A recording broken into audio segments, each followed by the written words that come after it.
Okay, Carol, if you'll just walk us through some of your pieces. Through, and this is a piece that I started working on 15 years ago, and when I also started working on practicing Buddhism. And all of these elements come together in describing the Dharma of Buddhism, which are the teachings.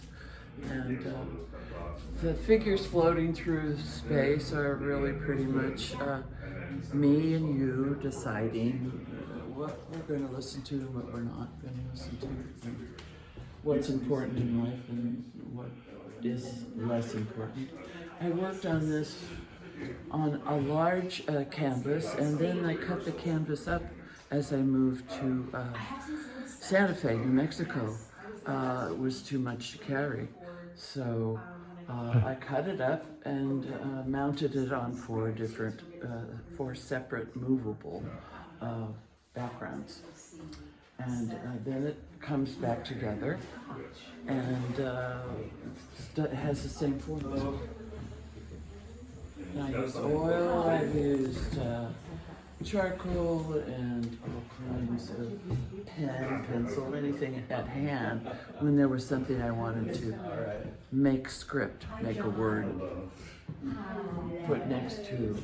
And then if I wanted to move it, I would cross it out, put some paint over it, and then move the comment to another place, another location. And then these paintings, Leeward Cypress. I live in Sea Ranch, and Leeward is the name of a street, and there are lots of cypresses there. You can never get them to stand still. So that's what worked for me, is there's lots of crisscrosses.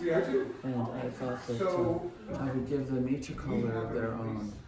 And then this is Pomo Creek, which is in back of the house that I live in, and it is also a fairy circle, which is when the redwoods would burn down and then leave just a little hollow piece, and then a new redwood would grow from that, and that's what I was trying to record here. And Naked in the Forest, this tree had been dead for centuries, and it stood in front of the forest, which was dark, and lots of trees reaching for the sky, and it had its own kind of naked color, so I called it Nude in the Forest. And then this piece is called A Bed of Ferns, and a bed of ferns was also in back of my house. It was a bed I didn't want, and I put it back there, and then ferns grew in it. And I thought, I'm going to make a painting of that. So I did. So that's what this one was about. Nice. And this was in a figure drawing group that I had at my house many times. And maybe it was a 15-minute pose. While we were drawing him, he was meditating. And then when he was finished, we were finished. And it's done in ink and a little acrylic paint. Those cats that I made, the 7 poses, I actually was motivated to do cats because my partner is very allergic to cats, so I couldn't have kitties in my life anymore. So I decided to make my own. And they are all made out of cast paper. They start out as clay sculptures, modeling clay on an armature, and then once that full sculpture is made, I do multiple piece mold making so that I get all the parts that I need to cast them in paper and put it all back together again to recreate the figure. And then once it's cast and I've cleaned up the seams and sanded it down so it's smooth, then I either can paint it like I did the bone kitties here, or the Alabarejas over here, or in the case of a stretch kitty or touch kitty, I do a collage with commercially made handmade paper to create that feel. So, yeah. good. Let's see now. So then after I did the kitties, I decided I wanted to go on to my next favorite creature, which was mermaids.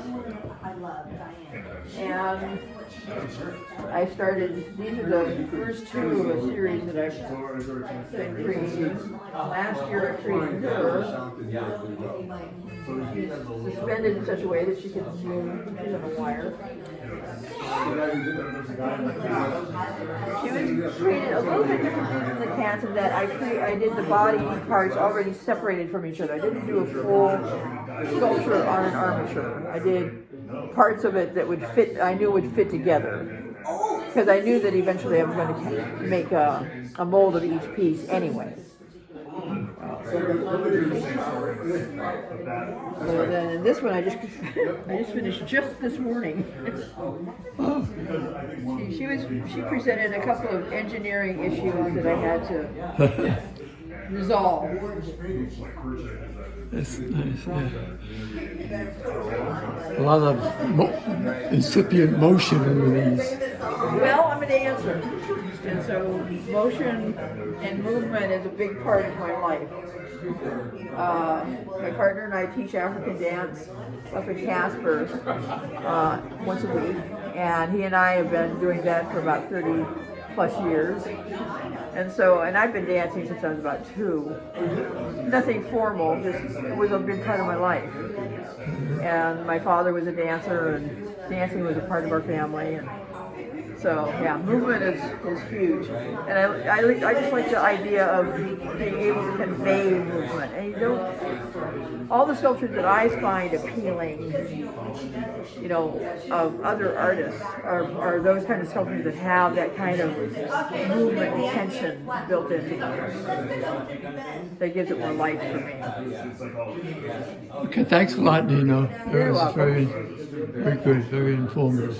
Our short experience with AI. This is an AI thing. It's sort of a mashup of everybody's ideas in this area, and I think it loses something that I describe as soul. And I could tell before I knew that concept, which I discovered by chatting from that from a statement, that these were AI.